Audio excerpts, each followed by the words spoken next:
सा गिबियावनो आं दिनै नुजाफैनो हानाय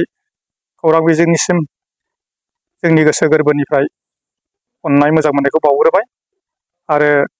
खौरां बिजोंखौ नायगिरि बिथांमोननिसिमबो जोंनि गोसो गोरबोनि अननाय मोजां मोननायखौ आं बावग्रोबाय। दा बे दिनैनि खौरां बिजोंनि गेजेरजों जोंहा माखासे बाथ्राफोरखौ एकदम फोरमायथारनांगौ जानानै दङ। क'क्राझार जिल्लानि सिङाव थानाय कारिगावनि जे गायसनजानाय माइगं बाथौ फरायसालि, दा बे माइगं बाथौ फरायसालिखौ गायसननाय मिरु बाथौ धोरोमारि आफादनि बाथौ मन्दिर आरो बिनिनो माइगं बाथौ फरायसालिनि हस्टेल, बे हस्टेलनि सायाव बा थानाय बिथानि सायाव साखाथियावनो थानाय जोहोलाव दैमालु क्लाब, बिथांनि आफादगिरि नेहाथारि आरो माखासे सोद्रोमाफ्रा माने स्कुलनि बिथानि सायाव, हस्टेलनि बिथानि सायाव आरो जोंनि मन्दिरनि बिथानि सायाव हेंथा खालामनानै गुबुन मुं सोलायनानै प्रप'जाल दैथायनायखौ जों मोनदों। दा बेवहाय मिरु बाथौ धोरोमारि आफादनि बाथौ मन्दिराव बिसोरो माने जोहोलाव दैमालु कमिउनिटि कालचार सेन्टार होदों आरो लोगोसे माइगं बाथौ फरायसालि हस्टेलाव जोहोलाव दैमालु कमिउनिटि हल, लोगोसे माइगं बाथौ फरायसालियाव जोहोलाव दैमालु मिनि स्टुडियाम बेबादि होनानै मोनसे प्रप'जाल खालामदों। दा बे प्रप'जालखौ जोङो गिबियावनो माने ग्राम सभानिफ्राय गासैबो बे ओनसोलखौ गावबागाव प्लट हिसाबै स्कुलनि, मन्दिरनि, हस्टेलनि, क्लाबनि, फोथारनि बानायनानै होखाजोब्बायमोन। दा बेखौ बिसोरो सिखावै माने बेबादि प्रप'जाल खालामनाय गथायनायखौ जों नुनो मोनदों। दा बेवहायनो बे बिथानि सायाव दावराव दावसि खालामबाय थानायखौ जों नुनो मोननानै दिनै बे खौरां बिजोंनि गेजेरजों माखासे बाथ्राखौ फोरमायनो गोनां जादों आरो। दा बेवहाय बे बिथानि खौरांफोरखौ जों रायलायनांगोन जे बेवहाय माइगं बाथौ फरायसालिया बोरैहाय गायसनजाफैखो। दा बेवहाय 92 मायथाइ, बे मायथाइयावनो बे ओनसोलाव बा जोंनि दा माइगं बाथौ फरायसालि गायसननाय बिथाखौ बाथौ आफादा आवग्रिनानै लादोंमोन। दा बे हाया फरेस्ट लेन्ड। दा बे 92 मायथाइनिफ्रायनो बेवहाय मोनसे बाथौ आश्रमजों लोगोसे सोलोंथाइनि फसंथान गायसननो होननानै थांखि लानानै दंखायोमोन। आरो बेबादि थांखि बादियैनो बेवहाय बेसेबांबा गोबाव सम बाथौनि माखासे मन्दिर गायसननानै बा सिबिसालि गायसननानै बेवहाय माखासे आबाद मावनानै फसंथान गायसननायनि थांखिफोरखौ लाबोबाय थादों आरो मावबोबाय थादों। बेबादिनो फैयै 1996 मायथाइयाव सावथाल आरो बर'नि मोनसे दाङाबाजि जादोंमोन। दा बे दाङाबाजियाव जोंनि आफादा बाहाय आबुङै मावफुंनो हाथ'वाखैमोन आरो बाहाय रिलिफ थानाय जादोंमोन। दा बिनि उनाव बाहाय एसे सेरखाय बेरखाय जादोंमोन। खिन्थु बिनि उनाव जोंनि बाथौ आफादा आरोबाव 2001-2 मायथाइनिफ्राय बे बिथाखौ आवग्रिनानै लाफिननाय जादों। दा फैयै फैयै फैनानै बे बिथायावनो माखासे बे ओनसोलनि सोलोंथायारि थासारिखौ नोजोर बोनानै बे ओनसोलाव जेला बिटिसि सुक्तिनि उनाव जेब्ला माने UDBPF होननानै बैयाव मोनसे अफिस गायसनफैदोंमोन। दा बे गायसनफैनायाव दावराव जालायनानै बे ओनसोलाव मावबाय थानाय मानसिफोरखौ लांनानै जोंनि बाथौ आफादनि सानैसो मानसिखौ लांनानै बेवहाय माने NDB आरो BLT बे समाव दावराव जों बुंनाङामोन, दा बुंनांगौ जाबाय। NDB BLTनि दावराव जानायाव माने बेहाय UDBPF अफिसखौ माबोरैहाय गायसनहोनो मोनखो होनलायनानै मोनसे लांनानै बिसोरखौ प्रेसार हैनायबो जादोंमोन। दा बेवहाय इमिडियेट मोनसे सोलोंथाइनि फसंथान खालामदो, नङाब्ला जों बाहाय दोननाय जानाय नङा होननानै दावराव जानाय जादों। बे दावरावआवनो जोंनि बाथौ आफादाबो आबाद खालामनानै आवग्रिनानै दोनखानाय हिसाबै आरो गोदोनो थांखि लाखानाय हिसाबै जोंनि मिरु बाथौ धोरोमारि आफादजों सावरायलायनानै आरोबाव बे ओनसोलनि रायजो राजा, दा जायफोर माने जोंनि सायाव दावराव खालामदों बिसोरनि बिफामोन, बिसोरनि न'खरनि मानसिफ्रानो ज' जालायनानै बे ओनसोलनि थाखाय माने फरायसालि गंसे नांगौ होननानै 2009 मायथाइयाव गायसननाय जादों। दा बे गायसनखांनायनिफ्रायनो माइगं बाथौ फरायसालिया दिनैसिम हायार सेकेन्डारिसिम दिनै थाखो खालामफैबाय आरो बेवहाय 6 खेब मेट्रिक आनजादबो होफैबाय। दा मेट्रिक आनजादावबो जोङो सेथि आरो नैथि मासि लाहोनानै 100आव 100 जौखोन्दो उथ्रिसार होनो हानाय जाहैबाय। आरो बेजों लोगोसे थांनाय 2025 आवनो सेथि बेच हिसाबै हायार सेकेन्डारि फाइनाल आनजाद होदोंमोन बेवहायबो 100आव 100 जौखोन्दो पास खालामनो हादों आरो स्कुलनि मुङाव जोंहा NOC दङ फरेस्ट अफिसनिफ्राय ओमफ्राय लेन्ड हल्डिं दङ आरो बिनि CHD सिम गासिबो एप्रुभेल दङ आरो फरायसालिया गासैबो माने हायार सेकेन्डारिसिम प्राइमारि लेभेलनिफ्राय अर्डार दंजोबो आरो जोंनि साखाथिनि मोनफ्रोमबो फरायसालि ओनसोलफ्राबो जोंखौ माने NOC होनानै बे फरायसालिखौ गायसननायनि थांखिखौ होनानै होदों दा बेबादिनो फरायसालि गायसननानै जों सामलायनानै दा फैयै फैनानै जोङो माइगं बाथौ फरायसालिनि मुङाव जेला जोंहा हानि मोनथायनि आयेन फैबाय फरेस्ट राइट एक्ट दा फरेस्ट राइट एक्ट हिसाबै फैनाय लोगो लोगो मा खालामबाय जों 2015 मायथाइयावनो जों बाहाय ग्राम सभा दादोंमोन नाथाय बे समाव माखासे राजनितिक प्रेसाराव बेफोर भुवा होननानै जोंनि हानि मोनथायनि सायाव जों जेला मावनो नागिरदोंमोन बेखौ द्रप दोननो गोनां जादोंमोन फिन जोङो 2018 मायथाइयाव माने आमगुरि ग्राम सभा हिसाबै गासै 8था गामिखौ लानानै जोङो ग्राम सभाखौ दानाय जादों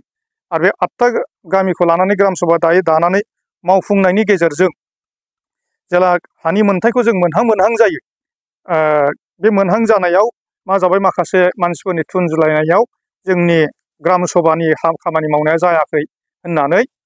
गंब्रै गामिया माने जोंनिफ्राय गावनानै थांदों अब्लाबो जोंनिफ्राय गावनानै थांदोंब्लाबो गंब्रै गामि जेरै जोङो बरलामगुरि सामागुरि आमगुरि आरो माइगंफुरि बे गामिनि लोगोसे जोंनि प्रप'जाल बानायखानायजोंनो जोंनिफ्राय गावनानै थांनाय गासैबो गामिफ्रा माने बेक्ति हिसाबै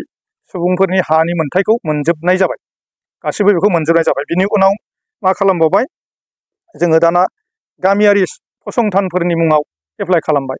दा बे एप्लाइ खालामनायाव माखासे जोंनि गामि ओनसोलनि थांनाय साब डिभिजनेल मिटिङाव माने पास जानानै दा जों सार्टिफिकेट माने जोंनि मिरु बाथौ धोरोमारि आफाद बे बाथौ मन्दिरनि मुङाव बिसोरो गुबुन मुं सोलायबाय आरो माइगं बाथौ फरायसालि हस्टेलनि मुङाव गुबुन मुं सोलायबाय आरो माइगं बाथौ फरायसालिनि मुङावबो गुबुन मुं सोलायनानै खालामबाय दा बेहाय आयेन बादियै ओरैनो ग्राम सभा नङाबा जाया होननानै मिथिखागौ दा बे हिसाबै थाखानाय आमगुरि ग्राम सभाखौनो बिसोरो स्रोदै सिफायनानै बा सानैल' प्रेसिडेन्ट आरो सेक्रेटारि मेम्बार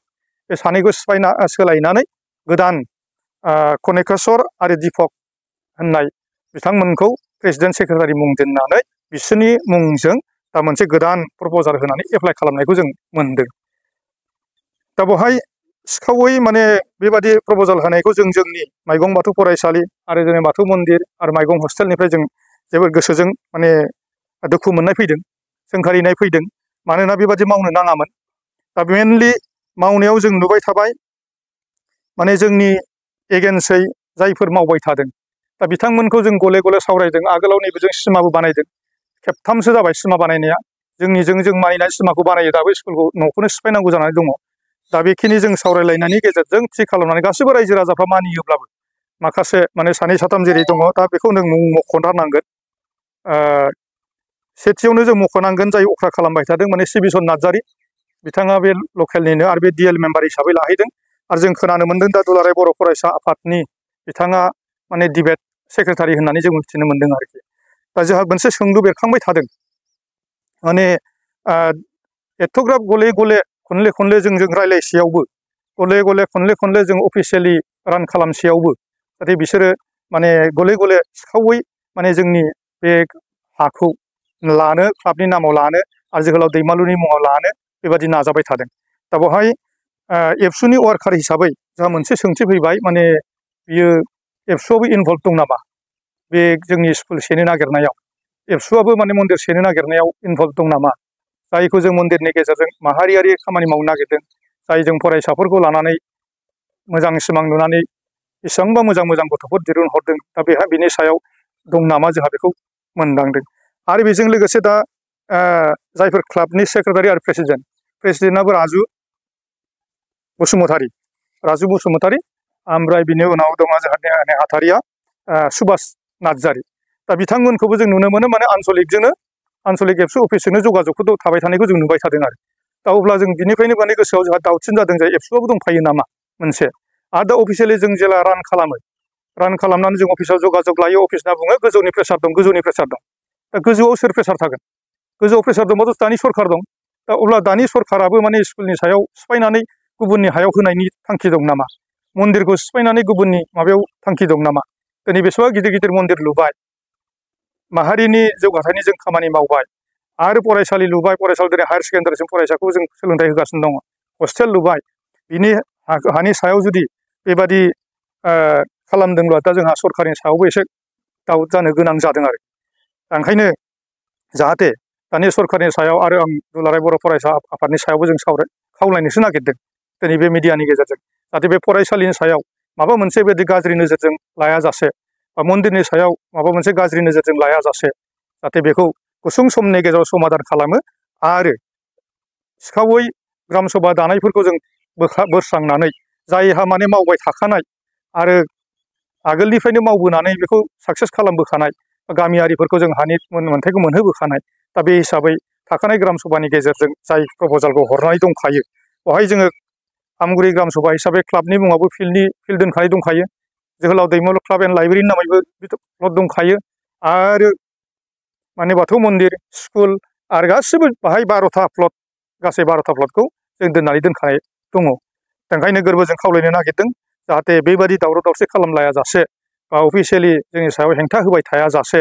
बा मेन्टेलि जोंखौ प्रेसार होबाय थायाजासे गोरोबलायनानै जाहाथे बेखौ मावफुंनो हायो, आं बेखौ गोरबोजों दिनै खावलायनाय जाबाय। आरो जाहाथे एमब्राब्रायैनो बावहाय जुदि बेबादि माने नाजाथाबनायनि गेजेरजों बिसोरो माबा मोनसे खालामनो नाजायोब्ला, बा बे हाखौ स्कुलनि अनगायै दस्रायाव डाइभार्स खालामनो नाजायोब्ला, मन्दिरनि सोलायै माबा मोनसे मा होनो कमिउनिटि कालचार सेन्टार बानायनो नाजायोब्ला, दा बेवहाय जों बेखौ आयेननि बेब'स्था लानो गोनां जागोन, आं बेखौ फोरमायथिनाय जाबाय। मानोना आयेननि बेब'स्थायाव जों रान खालामगासिनो दंखायो, दा बेखौ जुदि एंब्राबायदि खालामोबा जों गोजौसिन माने हाइकर्टआव नङाबा सुप्रिम कर्टसिमबो जों